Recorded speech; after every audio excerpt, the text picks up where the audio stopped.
following political paid advertisements do not reflect the political opinions of the program or its associates. Any political campaign or candidate who wishes to purchase advertising can do so. Advertising is open to all on behalf of Gloves Off.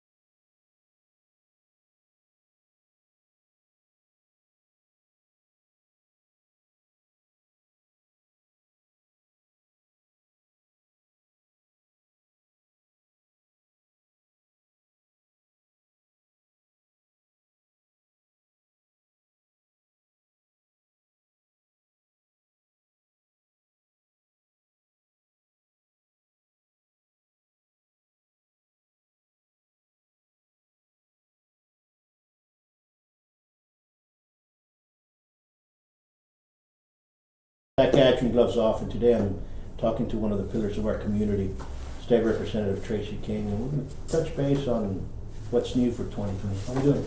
I'm fine, Paul. How you doing, Doug? Doing good. Early vote. Yes, sir, Professor. It's important. Early vote is, it's interesting that how much voting has changed in the last few years. Used to, everybody waited till election day, and then when early voting first began, you had to have an excuse. And then later on, you didn't have to have an excuse, and people would still, just out of tradition, wait till election day. I myself used to do that. Now most people don't worry about it. They just go vote first time they get a chance. And so as a result of that, 70% of the vote or so, or sometimes more, comes in during early voting. And about 70% of that comes in the first 2 days and the last day. Absolutely. It was a good crowd. I went earlier today and exercised my right. I went to the fire station on Del Mar. Before we used to have it right here in Providence Hospital, and they moved it, which is fine. But people already there was a good crowd at 8 o'clock, 8:30 in the morning. There was about 15 people inside. So I think it's going to be moving. We have a lot of good candidates. We have a lot of enthusiastic races, and I think that'll be a betterment for the community. But people need to stop saying our leaders are doing this wrong and never exercise their right. You have to actually exercise your right. Well, it's fascinating to me how many people don't vote. About 70% of the people are registered to vote, and on a really good election, only half of those vote. Well, that's 35% of the total population right there. And then when you divide, if it's a close race, you divide that in by half. Well, that's 17.5% of the people made the actual decision. And it's just it's a sad thing, but maybe it means that people are contented with the way things are going. The countries with really high voter turnouts are the ones that have a lot of revolution and strife in them. And I'd love to see more people vote, but there is a theory that it just means people are happy with the way things are. I find that hard to believe, but that's what a lot of professors say that. Well, I've seen that and I've heard that, and I still think people need to go vote. No, I think they have to go vote. In other countries, it's mandatory. That's true, it is. And it's mandatory to go vote, period. And people might not like that, and there's no early vote. I've been in several countries when voting is there, and Mexico does not have early vote. Brazil doesn't have early vote, and neither does France. You just have to go vote that day. It's off. You don't work in most of those countries. You have to. It's mandatory for you to vote. Interestingly enough, and don't hold me to these statistics, but I don't think voter turnout has changed much since the old days when we only had voting on election day in the United States either, for that matter. I used to, when you and I were young, voting for all practical purposes, it was on election day. Sure. Unless you had an excused absence, so to speak, and you could go and vote by mail or something like that, but we didn't have early voting. And I think the turnout was about the same as it is now in terms of percentages, but it certainly makes it a lot more convenient, and there's no reason not to allow. We have 10 days of early voting, more or less, and it's I think it's a really good thing. I was going to ask you, is Texas the only state that has early vote, or is there other states that do early vote? Oh, there's other states. There's other states vote as well? Mm-hmm. Well, wishing everybody the best of luck, because Absolutely, everybody's been, it is. I have not seen those contradictory races anywhere. Everybody's kind of amicable. Up to right now, you don't know tonight. There's a lot of good candidates running for office here in Texas, and certainly here in Webb County. And so far, you haven't seen a real acrimonious race. Everybody's been pretty happy, so content with each other. There's a little bit of sniping going on Facebook, which is the issue with social media. First of all, it's free, so they're practically free. They don't have to pay for it. So that used to be one of the filters. People had to decide whether they wanted to spend the money on a negative ad. And then number two was, in the old days when you buy an ad, there was a little bit of a filter in that the newspapers would sometimes, and the radio stations, TV stations would look at it and say, no, we can't run this. Well, on Facebook, you don't have that. There's no accountability on social media anymore, so people can say or do whatever they want to on both sides. On both sides of the spectrum. And it does, I've seen some censorship, but it's here and there. And Sure, the site administrator can do it if they want to. Yeah. So that's it on that. What we were talking about some bills earlier today. What's a good bill that's bringing in for 2020 or in the near future? Well, of course, in the last session of the the legislature meets every 2 years, Sure. 140 days, and a lot of what we do, I've had people say, well, it'd be better if the legislature didn't meet every 2 years. It'd be better if they met every 140 years. But one of the reasons that it is good that they do meet frequently or every 2 years is because there's always unintended consequences with legislation, or there's tweaks that need to be made because of changes in population in different communities or things like that. And so we have to amend legislation. And the vast majority of the 7,000 some odd pieces of legislation that get introduced are amendments to current law. So, for example, in the last session of the legislature, I passed a law that set up a framework for people to participate in the hemp program here in Texas. And the federal government, in the U.S. Farm Bill in 2018, changed the definition of hemp at the U.S. level from used to all hemp was classified as marijuana, Sure. cannabis, and now any cannabis with less than 0.3% THC is classified as hemp, which is used for industrial products and robe, clothing, cosmetics, all types of things like that. It's all over the world. Anything above that is still considered marijuana and is illegal. But U.S. Farm Bill made that designation in 2018, and then they left it up to each state to set up a regulatory framework. So I had the honor of carrying the bill, which was widely supported, and passed the House unanimously, passed the Senate unanimously, and the governor signed the bill. But I carried that bill that set up the regulatory framework for people to participate in the hemp program, growing it, transporting it, processes, and all that type of thing. And so it was a little controversial because it wasn't really controversial. It passed unanimously, but we've been working very closely with the law enforcement community so that they're able to deal with the changes in case somebody's going down the road and says, no, this isn't marijuana, this is hemp. So you got to be able to test it. And the testing mechanisms are there, but they're not as widely available right at the moment as they need to be, but they will be. And the vast majority of the law enforcement people that talk to me were absolutely comfortable with it and actually welcome the law. And it's great because you have a lot of farmers here. You have a lot of people that grow crops, and this is just another commodity that are going to be able to do it. And hopefully they can do a good business with it. And you are right. There's a lot of other countries that use hemp. There's a lot of other states that use hemp, but we've used hemp all along. Right. And hopefully we can. Hopefully. Well, in the next session of the legislature, it was a major groundbreaking piece of legislation. Sure. Groundbreaking, no pun intended. But there's a high likelihood or possibility that in the next session of the legislature, there will be amendments that need to be made in order to deal with situations that were not quite anticipated. But there's a lot of excitement about it. Anytime a bill passes unanimously, has the support of the Texas Farm Bureau and all of the ag and oil organizations, well, then it's going to be a good piece of legislation. And it's going to help, like I said, it will help a lot of people out there. Well, it's going to provide an alternative crop for the farmers Sure. to grow that we believe is going to be drought resistant. It's going to provide a tremendous amount of opportunities for small producers, people that have 10 acres. 10 or 15 acres of hemp is a lot because it's a very expensive crop to put in.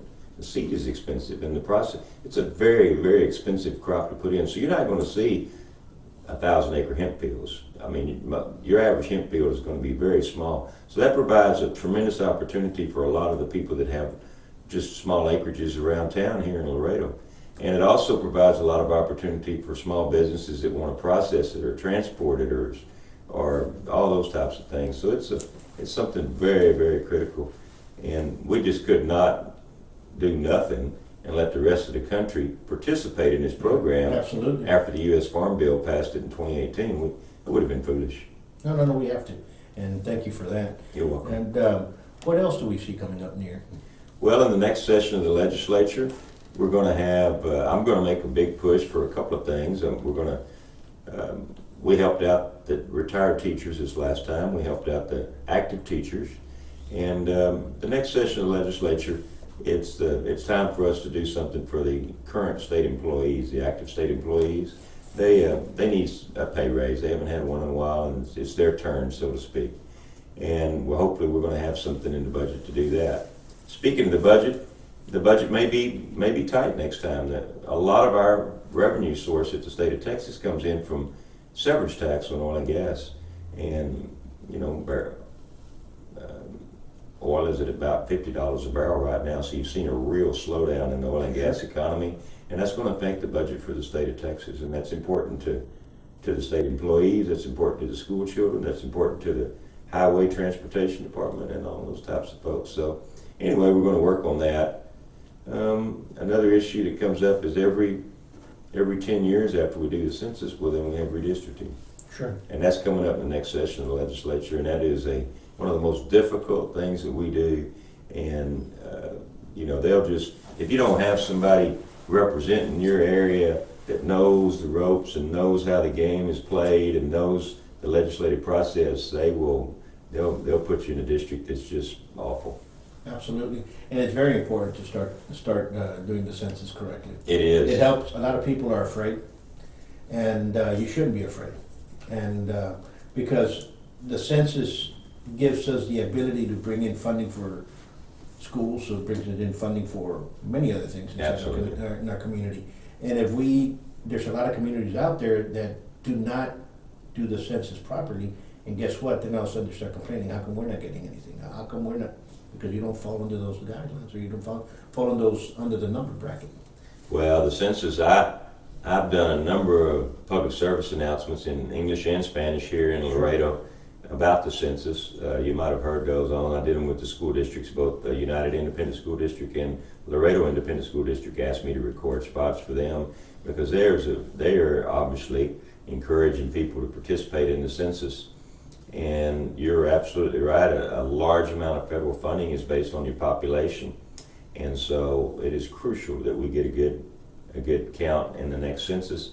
And we're very, very concerned, Paul, that our communities are not going to get a good count and will be undercounted because of the current political rhetoric that's going on in Washington D.C. and other places. A lot of folks are afraid to answer the census questions, or we're concerned that they may be afraid to answer census questions, and there's no reason for them to be afraid. That's total difference, and I think everybody needs to understand that. Yes. You cannot be afraid of doing the census, period. You have to. And I think Laredo for the longest time has been affected because of that rhetoric. Right. And it's not, it's something that has always hindered us, okay, in our back of our mind, I guess. But there's another thing that opens up is that rhetoric.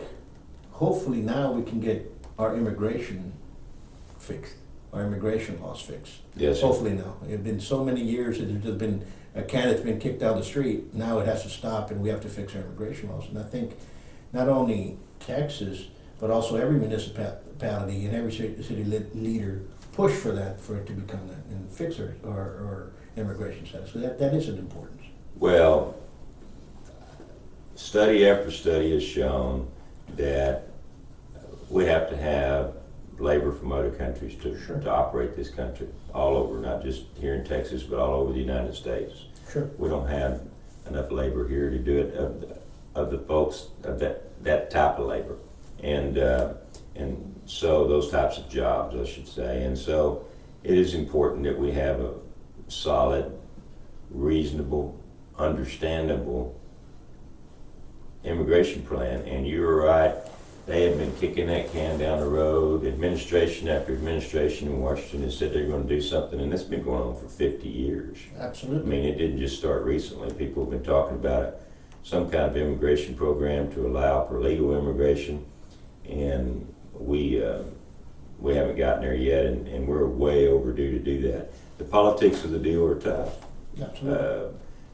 In Washington D.C. right now, but we need a good, reasonable, sensible immigration plan.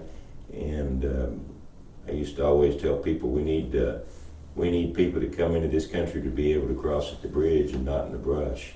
Absolutely. No, and you said it correctly. And there has to be something done. And also those countries have to understand that.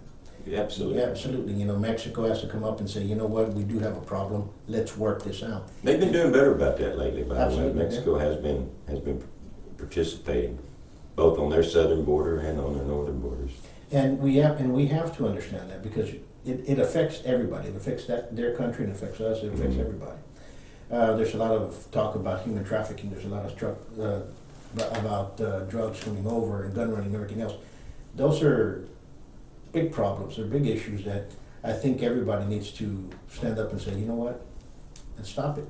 But we also have to understand that the Mexican government, our federal government, have to come to men. But also the Mexican government has to do their part. They do, and the Mexico is a wonderful partner for us, and they're our number one trading partner, and they're our friends, and I think that they want to work that. We have the immigration from Central America now, which has kind of overwhelmed us there for a little bit. We just didn't have enough judges and courts in order to deal with all of those folks coming in, seeking asylum, and from other places in the world too. People forget that, you know, when you hear that number of how many people have come to this country without documents, a lot of those are people that are undocumented. A lot of them have overstayed visas. A lot of them are from other countries besides Mexico. And, you know, if we only had to work, if Mexico was the only country we were concerned about here, Mexico and Canada, it'd be a lot easier issue. But we have people from all over. That's what's I always think's interesting, when somebody will say, well, somebody immigrated and we need to send them home. And I said, well, you know, they're from Africa or China or South America. I just want to send them home. That's easy to say, but it's expensive to do.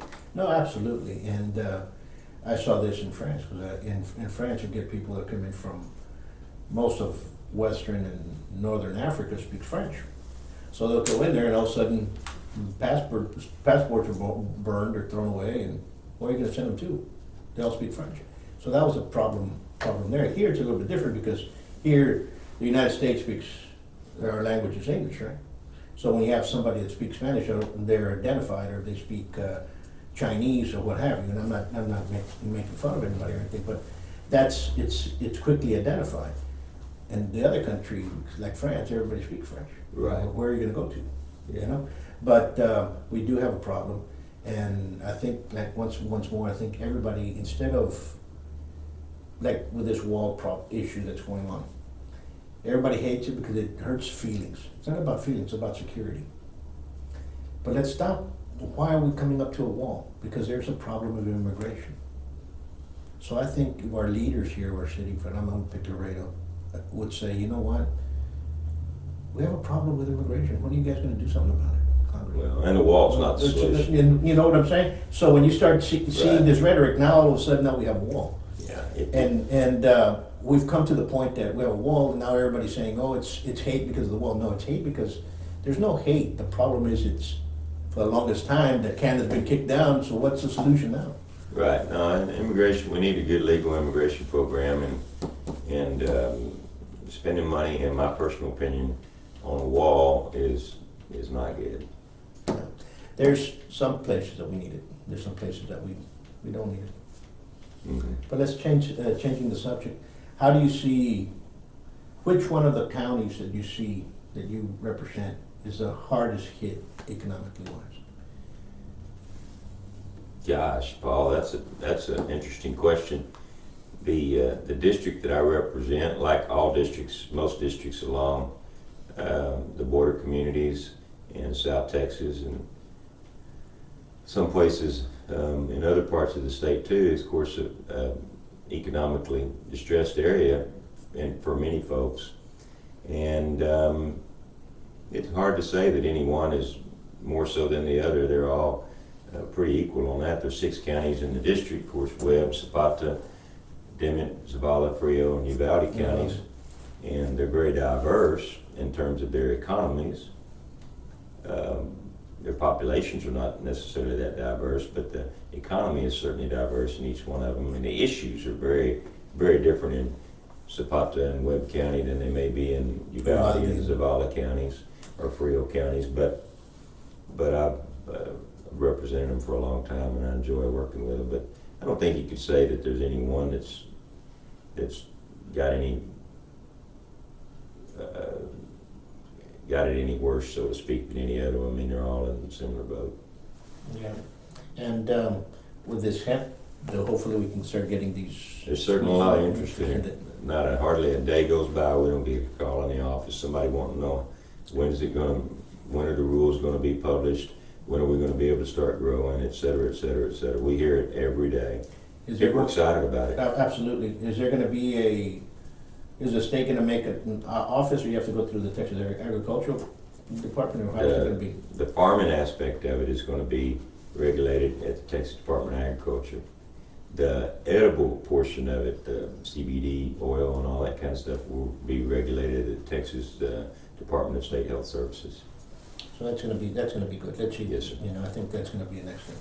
Well, I know you have to get back on the road and I appreciate it, Paul. Forward, and I want to thank you. Anything you'd like to say to your constituents? Well, I just again, I want to thank each and every one of you for allowing me the opportunity to represent you in the Texas House of Representatives each and every session. We look forward to another 2 years in the Texas House of Representatives. Legislature starts in January, and I plan on being there to represent you. As always, we have office in the state capital, we have an office here in Laredo, we have an office in Uvalde, and I'm out in the communities constantly circling around, and we're here available for you. If you need anything, let us know. It's interesting, I had somebody come up to me the other day that had known me for a long time, active in the community, and they said, Tracy, you do a great job. We appreciate the job that you do, but there's one thing that you don't do very well. And I said, what's that? And he said, you don't advertise yourself very well. And he said, I know you're here and you're here and everything, but you don't post everything you do on Facebook. You don't brag about yourself or anything like that. And I said, well, it's just not the way I was raised. I was raised, you got a job to do, you do it, you help the people, you make yourself available to them all the time, you have meetings with them, but you just, you don't brag about it or anything. And so, election time right now, we have to a little bit more, but I'm here for everybody all the time. Well, I want to thank you. Thank you, Paul. Thank you. And folks, one more time, it's early vote. Exercise your right. Peace.